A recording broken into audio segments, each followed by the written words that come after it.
शादी के बाद मेरे पति घर जमाई बन गए। उसका एक अंधा बाप भी था, वो भी हमारे साथ ही रहता था। मेरा पति और मेरा अंधा ससुर मेरी माँ का बहुत ख्याल रखता था। अचानक मेरी माँ गर्भवती हो गई। मेरे तो होश ही उड़ गए, क्योंकि मेरे पापा इस दुनिया में नहीं थे। मुझे अपने पति और अपने ससुर पर शक हुआ, तो मैंने अपनी माँ का डीएनए टेस्ट कराया। रिपोर्ट देखकर मेरे पैरों तले से जमीन निकल गई, क्योंकि उस रिपोर्ट में मैं अपने माँ बाप की इकलौती बेटी थी। मेरा नाम आरोही है और मेरी उम्र 19 साल थी। हमारे लिए कमाने वाला कोई नहीं था, इसलिए मेरी माँ एक स्कूल में आया भर्ती हो गई थी। माँ की इतनी सैलरी थी कि हम माँ बेटी का गुजर बसर आसानी से हो जाता था। मेरी माँ बताती थी, जब मैं सिर्फ 6 साल की थी तो मेरे पिता एक रोड एक्सीडेंट में गुजर गए थे। मेरी माँ अनपढ़ और बहुत ही मासूम औरत थी।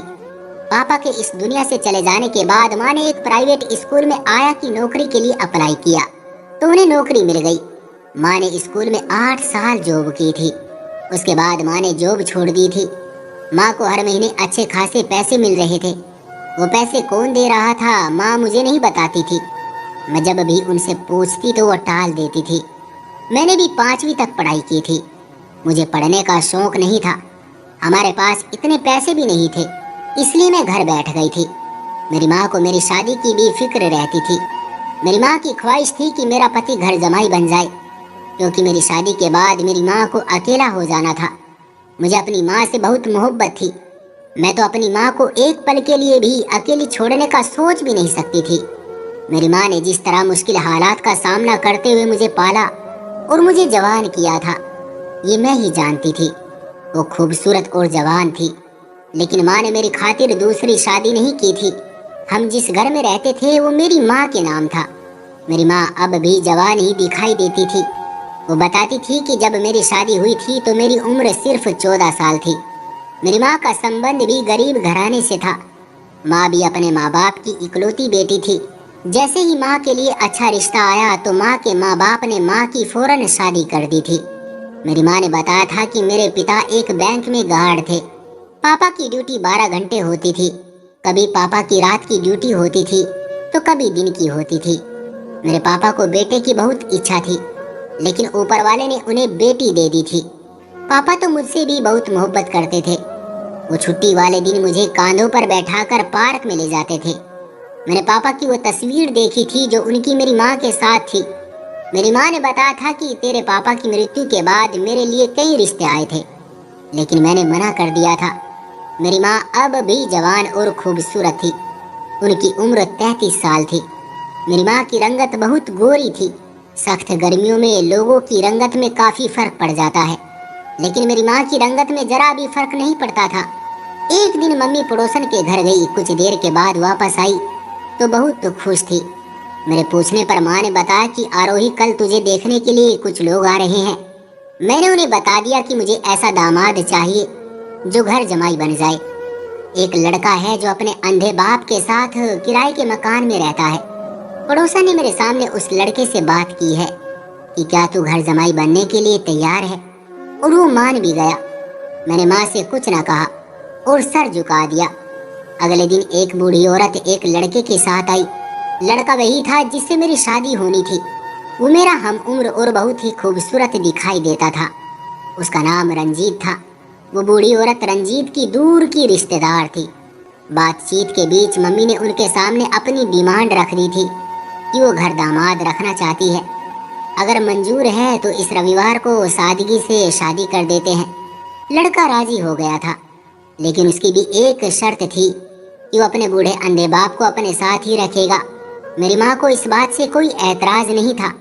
फिर दोनों खानदानों की तरफ से हाँ हो गई और रविवार को मेरी शादी रंजीत के साथ हो गई। 2-3 दिन तो मैं उसके साथ उसके किराए वाले घर में ही रही थी। फिर उसने अपना सारा सामान हमारे घर में शिफ्ट कर लिया था। हमारा मकान 2 मंजिल का था और 6 कमरे थे। मम्मी ने एक कमरा रंजीत के बूढ़े बाप को दे दिया था। एक कमरे में मैं और रंजीत रहते थे और एक कमरे में मेरी माँ रहती थी। बाकी 2 कमरे खाली पड़े थे और एक कमरा स्टोर के तौर पर इस्तेमाल होता था। रंजीत किसी अखबार में नौकरी करता था। वो सुबह 8 बजे जाता था और शाम को 5 बजे घर आ जाता था। वो बहुत अच्छा इंसान था। वो खुले दिल का मालिक था। उसने मुझे बताया था कि जब वो 8 साल का था तो उसकी माँ भगवान को प्यारी हो गई थी। उसके बूढ़े बाप ने उसे माँ और बाप दोनों बनकर पाला था। वो मेहनत मजदूरी करता था। एक हादसे में उनकी आंखों की रोशनी चली गई थी। रंजीत ने इलाज कराने की बहुत कोशिश की थी, लेकिन इलाज बहुत महंगा था। उसकी सैलरी इतनी नहीं थी कि अपने पिता की आंखों का इलाज करा सकता। रंजीत को दूसरे देश जाने का बहुत शौक था। वो चाहता था कि वो इतना कमाए कि वो अपने बाप की आंखों का इलाज करा सके, लेकिन अपने पिता को छोड़कर नहीं जा सकता। उसके पिता को उसकी जरूरत थी। मेरा ससुर भी बहुत अच्छा इंसान था। दिन गुजरते रहे। हम अपनी जिंदगी में बहुत खुश थे। रंजीत ने पूरे घर का खर्चा उठा लिया था। मेरी माँ बिजली, गैस और पानी का बिल भरती थी, क्योंकि दामाद ने भी घर की जिम्मेदारी उठा ली थी। इसलिए हमारे घर में खुशहाली आना शुरू हो गई थी। महीने में एक बार रंजीत मुझे खाना खिलाने बाहर ले जाता था। हम एक अच्छे से होटल में खाना खाते और फिर घूमते हुए घर आ जाते थे। रंजीत के पास मोटरसाइकिल भी थी। एक दिन मैंने माँ को देखा तो बहुत परेशान और खोई खोई सी थी। बैठे बैठे वो यूं खो जाती थी जैसे ख्यालों ही ख्यालों में दूसरी दुनिया में पहुंच गई हो। मैंने माँ से उनकी परेशानी पूछने की कोशिश की, लेकिन वो नहीं बताती थी। मैं माँ की आदत को जानती थी। वो जिस राज को अपने सीने में छुपा लेती थी उसे कभी बाहर नहीं निकालती थी। मुझे लगा कि कोई ऐसी बात है जिसने मेरी माँ को परेशान कर रखा है। मुझे समझ नहीं आता था कि मैं माँ से कैसे उगलवाऊं। मैं माँ को परेशान नहीं देख सकती थी। माँ ने अपनी जवानी मेरी वजह से बर्बाद कर दी थी। माँ ने दूसरी शादी ना करने की वजह भी बताई थी कि क्या पता तुम्हारा सौतेला बाप कोई बुरा इंसान हो जो तुम्हें बेटी ही ना समझे और तुम्हारे साथ सौतेलेपन वाला सलूक करे। इसलिए मैंने दूसरी शादी नहीं की और ना कभी करूंगी। बस मैं यही समझती रही कि मेरा सुहाग जिंदा है। मैं अपनी माँ की अजीब अजीब बातें सुनकर हैरान होती थी। मैंने ऐसी कई माएँ देखी थी जो पति के गुजरने के बाद औलाद वाली होकर भी दूसरी शादी कर लेती थी। वो अपनी जवान औलाद की भी परवाह नहीं करती थी। बाद में पता चलता था कि उसी माँ ने अपने पति की खातिर अपनी औलाद को छोड़ दिया। लोग कहते हैं कि औरत मर्द के बगैर कुछ भी नहीं। अकेली औरत मर्द के बगैर जिंदगी नहीं गुजार सकती, लेकिन मेरी माँ ने मेरे पिता के बगैर ही जिंदगी गुजारी थी और अभी भी गुजार रही है। जैसे जैसे दिन गुजर रहे थे मेरी माँ की परेशानी भी बढ़ती जा रही थी। मैं अंदर ही अंदर परेशान रहती थी कि मेरी माँ आखिर अपनी परेशानी मुझसे शेयर क्यों नहीं करती। इसी बात को रंजीत ने भी महसूस कर लिया था। वो मेरी माँ को सास कम माँ ज्यादा समझता था। उसने भी मेरी माँ से परेशानी के बारे में पूछा था, लेकिन माँ ने मुस्कुराते हुए टाल दिया था। कोई तो ऐसी बात थी जिसने मेरी माँ की नींदें भी हराम कर दी थी। एक दिन मैं और रंजीत मोटरसाइकिल पर बैठे दही भल्ले खाने कैंट की तरफ जा रहे थे। रास्ते में एक गर्भवती महिलाओं का हॉस्पिटल था। जब हम घर से निकले थे तो मेरी माँ घर पर नहीं थी। उसने जाते वक्त कहा था कि मैं अपने साथ वाली पड़ोसन के घर जा रही हूँ, तुम लोग जाओ। जब हम उस हॉस्पिटल के सामने से गुजरे तो अचानक मुझे हॉस्पिटल के दरवाजे से माँ निकलती हुई दिखाई दी। मैं माँ को देखकर चौंक पड़ी।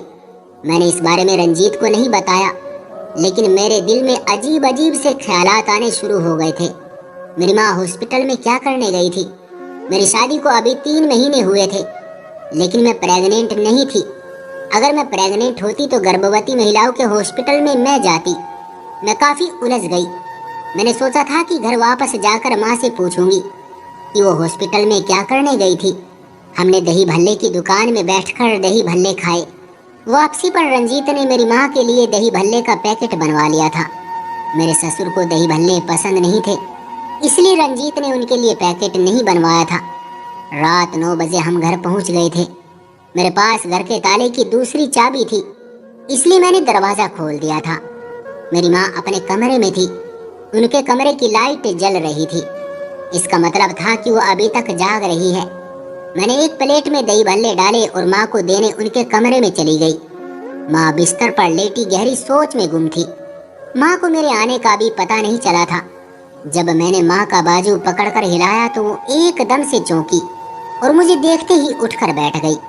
मैंने माँ के पास बैठते हुए कहा, लो मम्मी, मैं तुम्हारे लिए भी दही भल्ले लेकर आई हूँ।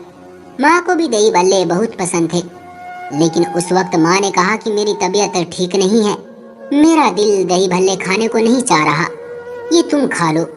माँ की बात सुनकर मुझे हैरत हुई। मेरी माँ और दही भल्ले नहीं खा रही थी। मैंने प्लेट मेज पर रखी और माँ से पूछा, मम्मी तुम ठीक तो हो ना? क्या हो गया है, तुम्हारी तबीयत तो ठीक है ना? माँ ने मेरे हाथ पर अपना हाथ रखा और कहने लगी, मेरी बच्ची तुम्हें परेशान होने की जरूरत नहीं है, बस सर में थोड़ा दर्द है, गोली खाली है, अभी आराम हो जाएगा, तुम जाओ, रंजीत तुम्हारा इंतजार कर रहा होगा। मैंने माँ से कहा कि माँ मैं तुम्हारी फिक्र क्यों ना करूँ, तुम मेरी माँ हो और मैं तुमसे बहुत मोहब्बत करती हूँ। मैं तुम्हें परेशान देखती हूँ तो मेरा कलेजा मुंह को आता है। एक तो तुम अपनी परेशानी मुझसे शेयर नहीं करती, इसलिए मैं क्या कहूँ। मेरी माँ मुस्कुराई और कहने लगी, आरोही जब मुझे कोई परेशानी है ही नहीं तो मैं तुमसे क्या शेयर करूँ। तुम मेरी फिक्र करना छोड़ दो, तुम्हारी शादी हो चुकी है और तुम्हें बहुत अच्छा पति भी मिल गया है, इसलिए अब तुम उसकी फिक्र किया करो, उसका ख्याल रखा करो। रंजीत बहुत अच्छा लड़का है, मैं नहीं चाहती कि वो तुम्हारी किसी बात पर नाराज हो। मैं समझ गई थी कि मेरी माँ ने मुझे टाल दिया है। माँ को जो परेशानी थी वो मुझसे शेयर नहीं करना चाहती थी। मैं जानती थी कि मैं माँ को जितना मर्जी फोर्स कर लूँ वो मुझे कुछ नहीं बताएगी, इसलिए मैं दही भल्ले की प्लेट उठाकर अपने कमरे में आ गई। मैंने माँ की तबीयत के बारे में, गर्भवती हॉस्पिटल के बारे में भी पूछना सही नहीं समझा था। सोचा था कि कल माँ से बात करूंगी जब उनकी तबीयत ठीक होगी। रंजीत टीवी देखने में व्यस्त था। उसने मेरे हाथ में दही भल्ले की प्लेट देखी तो पूछा, क्या माँ ने दही भल्ले नहीं खाए? मैंने उसे बताया कि माँ की तबीयत खराब है, इसलिए उन्होंने वापस कर दिए हैं। मैंने वो दही भल्ले खा लिए। मैंने रंजीत को भी ऑफर किए, लेकिन उसने मना कर दिया था। अगले दिन जब रंजीत नौकरी पर चला गया और माँ घर के लिए सौदा लेने बाजार चली गई तो मैं घर की सफाई सुथराई में लग गई। मैं अपने कमरे के साथ साथ माँ का कमरा भी साफ करती थी। मैं माँ को कोई काम नहीं करने देना चाहती थी। सारी जिंदगी उसने मुझे काम कर कर के खिलाया पिलाया था, लेकिन माँ कहती थी कि अभी मेरी उम्र ही क्या है, अगर मैं आराम करने लग गई तो बीमार पड़ जाऊंगी। इसलिए मेरी माँ घर के कामकाज के अलावा बाहर के काम भी करती थी। सौदा सब्जी मेरी माँ ही लाती थी, लेकिन जब रंजीत घर पर होता था तो वही ये सारे काम करता था। मैं पहले माँ के कमरे की सफाई करने लगी। मेरे ससुर अपने कमरे में ही रहते थे, क्योंकि उनकी आंखों की रोशनी नहीं थी, इसलिए वो अपने कमरे से बाहर नहीं निकलते थे। मेरी माँ ही उनको खाना देकर आती थी। हर दिन रंजीत शाम के वक्त मेरे ससुर को घुमाने फिराने बाहर ले जाता था। इससे मेरे ससुर बहुत अच्छा महसूस करते थे। वो रंजीत मुझे और मेरी माँ को बहुत दुआएं देते थे। माँ के कमरे की सफाई करते करते अचानक मेरी नजर मेज की दराज से निकले कागज पर पड़ी। मेरी माँ पढ़ी लिखी तो थी नहीं, फिर इसके पास कागज का क्या काम। मैंने झाड़ू फर्श पर फेंकी और दराज से वो कागज निकाल लिया।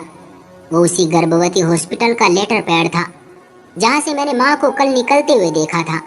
मैंने जब कागज पर लिखा हुआ पढ़ा तो मेरे हाथों के तोते उड़ गए। मुझे यकीन नहीं आ रहा था। मेरे मुंह से अचानक हा निकल गया था। मुझे थोड़ी बहुत अंग्रेजी पढ़नी आती थी, इसलिए मैंने लेटर पैड पर लिखा हुआ पढ़ लिया था। उस कागज के मुताबिक मेरी माँ 2 महीने की प्रेग्नेंट थी। ये कैसे हो सकता था, क्योंकि मेरे पापा तो जिंदा नहीं थे। घर में मेरा बूढ़ा ससुर और मेरे पति ही रहते थे। मेरे दिमाग में ख्याल आया कि क्या मेरा ससुर या मेरे पति के मेरी माँ के साथ गलत संबंध थे। ये बहुत ही घटिया ख्याल था, लेकिन मैं सोचने पर मजबूर हो गई थी। मेरी माँ ने पापा की मृत्यु के बाद कभी किसी मर्द की तरफ नजर उठाकर देखा तक नहीं था, तो अब माँ ने ऐसा क्यों किया था? मैं माँ से पूछना चाहती थी, लेकिन मुझमें हिम्मत नहीं हो रही थी। मुझे अब समझ आ गया था मेरी माँ दिन रात क्यों परेशान रहने लगी थी। माँ की दिन ब दिन क्यों तबीयत खराब रहती थी। मेरी माँ ही सही सही बता सकती थी कि उसकी कोख में जो बच्चा पल रहा है वो किसका है। मैं इस बात पर हैरान थी। मेरी माँ जो पवित्र किरदार की मालिक थी, वो अब ऐसी गलती कैसे कर सकती थी। आखिर माँ का किस मर्द के साथ संबंध है, मुझे इस बात की तह तक पहुँचना था। मेरी माँ मेरी आइडियल थी, लेकिन वो रिपोर्ट देखने के बाद मेरा दिल माँ की तरफ से बददिल हो गया था। मैंने रिपोर्ट दराज में रखने के बजाय अपने पास ही रख ली और माँ के कमरे की सफाई करने के बाद मैं अपने कमरे में चली गई। मेरा दिल बहुत खराब हो गया था, इसलिए मैंने अपने कमरे की सफाई नहीं की। मैंने ठान लिया था कि मैं मौका मिलते ही माँ से बात करूंगी। मैं सच्चाई जानना चाहती थी। गुस्से से मेरा खून खोल रहा था। कुछ देर के बाद माँ सब्जी और सौदा लेकर घर आ गई। मुझे दुखी देखकर वो रुक गई। क्या बात है आरोही, तुम्हारे चेहरे से लग रहा है कि तुम उलझी हुई हो। क्या कुछ हुआ है बेटा? जवाब में मैंने वो रिपोर्ट माँ के सामने की तो हैरान रह गई। उसकी आंखें फैल गई थी और माँ चुप हो गई थी। माँ की खामोशी मुझे खाने लगी। मैंने गुस्से से पूछा, माँ बताओ ये क्या है? किसके साथ तुम्हारे गलत संबंध हैं? कौन है इस बच्चे का बाप जो तुम्हारी कोख में पल रहा है? बताओ माँ। मेरी माँ पथराई हुई आंखों से मेरे हाथ में मौजूद रिपोर्ट को देख रही थी। वो चुप हो गई थी, जैसे उसकी जुबान को ताला लग गया हो। माँ की खामोशी से मैं यही समझी कि माँ के वाकई किसी के साथ नाजायज संबंध है। मैंने माँ को चुप देखा तो मेरा गुस्सा और ज्यादा बढ़ गया। मैंने दोबारा गुस्से से माँ से पूछा, बताओ माँ, तुम्हारा किसके साथ संबंध है? कौन है वो नीच जिसने तुम्हें प्रेग्नेंट कर दिया है? माँ तुम तो ऐसी नहीं थी, फिर तुमने ये गलत कदम क्यों उठाया? मेरी माँ ने मेरे मुंह पर हाथ रख दिया और सिसकते हुए कहने लगी, आरोही ऊपर वाले के लिए खामोश हो जाओ। क्या तुम मुझे पूरी दुनिया में बदनाम करना चाहती हो? मैंने कहा, तो फिर बताओ माँ, वो कौन है जिसका बच्चा तुम्हारी कोख में पल रहा है? मेरी माँ ने नहीं में सिर हिलाते हुए कहा कि मैं नहीं बता सकती। भगवान के लिए मुझसे मत पूछो, मैं पहले ही बहुत परेशान हूँ। मेरा शक अपने पति और अंधे ससुर पर था। मर्द कब बदल जाए, कब वो इंसान से हैवान बन जाए, कुछ पता ही नहीं चलता। हमारे घर में उन दोनों के अलावा और कोई मर्द नहीं था। सबसे अहम बात ये थी कि उनके आने के बाद ही मेरी माँ प्रेग्नेंट हुई थी। बात ये नहीं थी कि लोग क्या कहेंगे। इस उम्र में मेरी माँ एक बच्चे को जन्म देगी। बात ये थी इस बच्चे का असल बाप कौन था। मैं अपनी माँ की जिद को बहुत अच्छी तरह जानती थी, इसलिए मैंने अपनी माँ, ससुर और पति का डीएनए कराने का फैसला किया। मेरी एक सहेली थी जो एक डॉक्टर थी और एक अस्पताल में जॉब भी करती थी। मैंने माँ, ससुर और पति के सर के बाल लिए और अपनी सहेली को दे दिए। उसने कहा कि वो कल तक डीएनए टेस्ट करके कल तक रिपोर्ट दे देंगे। मेरी माँ ज़्यादातर कमरे में ही बंद रहती थी। माँ के प्रेग्नेंट होने का मेरे पति और ससुर को नहीं पता था। मैंने सोच लिया था कि अगर मेरी माँ के साथ मेरे पति के गलत संबंध साबित हो गए तो मैं उसे कभी माफ़ नहीं करूँगी और उससे ना सिर्फ अलग होंगी बल्कि उसे मोहल्ले में बदनाम करके यहाँ से निकलवा दूंगी। 2 दिन के बाद मेरी सहेली का फ़ोन आ गया कि आकर रिपोर्ट ले लो। मैं रिपोर्ट लेने चली गई। रिपोर्ट देखकर मेरे पैरों तले से ज़मीन निकल गई, क्योंकि डीएनए टेस्ट के मुताबिक मेरी माँ की कोख में पलने वाले बच्चे का बाप न मेरा पति था और न ही ससुर। उस बच्चे का बाप कोई और था। इसका मतलब था कि मेरी माँ के किसी गैर मर्द के साथ नाजायज संबंध थे। गुस्से से मेरा खून खोल उठा और मैं आपे से बाहर हो गई। मैं उसी हालत में घर पहुंची और सीधा माँ के कमरे में गई। मेरी माँ बिस्तर पर लेटी हुई थी। मुझे गुस्से में देखकर वो उठ बैठी। मैंने रिपोर्ट माँ की गोद में फेंकते हुए कहा कि मम्मी, मैंने तुम्हारा डीएनए टेस्ट कराया है। मुझे शक था कि तुम्हारे मेरे ससुर या मेरे पति के साथ गलत संबंध है और शायद उन्हीं में से तुम्हारी कोख में मौजूद बच्चे का बाप है। लेकिन रिपोर्ट के मुताबिक उन दोनों में से कोई भी इस बच्चे का बाप नहीं है। अब तुम बताओ कि इस बच्चे का बाप कौन है? अगर तुमने मुझे न बताया तो मैं अपनी जान दे दूंगी। मेरी माँ ने रिपोर्ट एक तरफ रखी और उठकर मेरे मुंह पर थप्पड़ मार दिया। मुझे माँ का थप्पड़ मारना अजीब लगा, क्योंकि उसने जिंदगी में कभी भी मुझे थप्पड़ नहीं मारा था। मेरी बड़ी से बड़ी गलती को नज़रअंदाज किया था। मुझे समझाती थी कि गलत क्या है और सही क्या है। मैं चेहरे पर हाथ रखकर माँ को अनिश्चित रूप से देखती रही। माँ ने कहा कि आरोही, तुम्हारी जुर्रत कैसे हुई कि तुम मेरा, अपने ससुर और अपने पति का डीएनए टेस्ट कराओ? मुझे तो यकीन नहीं आ रहा कि तुम मेरी बेटी होकर मुझ पर इल्ज़ाम लगा रही हो। ये जो बच्चा मेरी कोख में पल रहा है ना, ये नाजायज़ नहीं है बल्कि जायज़ है। मुझे माँ की बात समझ नहीं आई थी, क्योंकि मेरे पिता को इस दुनिया से गए 13 साल हो गए थे। माँ कह रही थी कि बच्चा जायज़ है, तो क्या माँ ने किसी से खुफिया तौर पर शादी कर ली थी? शायद मेरी माँ समझ गई थी कि मैं क्या सोच रही हूँ। तभी उसने और कहा कि मैंने किसी से खुफिया शादी नहीं की, बल्कि तुम्हारा सगा बाप जिंदा है और ये उसी का बच्चा है। ये सुनकर मुझे हैरत का झटका लगा। माँ ने तो मुझे यही बताया था कि तुम्हारा बाप एक रोड एक्सीडेंट में मारा गया था, फिर वो कैसे जिंदा हो गया था। माँ ने कहा कि मैं आज तुम्हें सच बता देती हूँ। आखिर कब तक छुपाऊंगी? अगर मैं प्रेग्नेंट ना होती तो शायद कभी ना बताती। सुनो, तुम उस वक्त सिर्फ 6 साल की थी जब तुम्हारे पिता एक बैंक में गार्ड थे। एक दिन वो दूसरों के साथ ड्यूटी कर रहे थे कि बैंक में कुछ डाकू घुस आए थे। वो लाखों रुपये लूट कर फरार हो गए थे। बैंक मैनेजर का शक था कि तुम्हारे पिता की उन डकैतों के साथ दोस्ती थी, इसलिए मैनेजर ने तुम्हारे पिता को पुलिस के हवाले कर दिया। पुलिस ने उसे अदालत में पेश किया और अदालत ने उसे 20 साल की सजा सुना दी। 2 महीने पहले ही तुम्हारे पिता जेल से छूट कर आए थे। तुम्हारे पिताजी की इज्जत बचाने की खातिर मैंने ये झूठ बोला था कि वो एक रोड एक्सीडेंट में मारे गए थे। हमारे रिश्तेदार यही समझते थे कि तुम्हारा बाप उन डकैतों से मिला हुआ था। मैं तुम्हारे पिता से बहुत मोहब्बत करती हूँ। मैं कब प्रेग्नेंट हो गई मुझे पता ही नहीं चला था। जब तुम्हारे पिता को बताया तो वो बहुत खुश हो गए थे। हमने फैसला किया है कि हम ये मोहल्ला छोड़कर कहीं और शिफ्ट हो जाएंगे ताकि लोगों को हम पर बातें बनाने का मौका न मिल सके। और तुम जो मुझसे पूछती थी ना कि मेरे पास हर महीने खर्चे की रकम कहाँ से आती है, तो तुम्हारे पिताजी मुझे देते थे। वो एक फैक्ट्री में नौकरी करते हैं और मुझे हर महीने पैसे देते हैं। माँ की बात सुनकर मेरे मुंह से ठंडी सांस निकली। मैं दिल ही दिल में शर्मिंदा थी कि मैंने अपनी सगी माँ पर इल्जाम लगाया था। मैं जज्बाती हो गई थी, लेकिन मैं समझती थी कि इस सब में मेरी माँ का भी कसूर था। अगर मेरे पूछने पर पहले ही बता देती तो बात आगे न बढ़ती और ना ही मैं गुस्सा होती। मैं जानती थी कि मैंने जज्बात में आकर माँ को बहुत कुछ कह दिया था, इसलिए जब मैंने माँ से माफ़ी मांगी तो उसने मुझे खुशी से माफ़ कर दिया था। मेरी माँ मेरा स्वर्ग थी। मैं उसे कैसे नाराज़ करके खुश रह सकती थी। मैंने रंजीत को भी बता दिया था।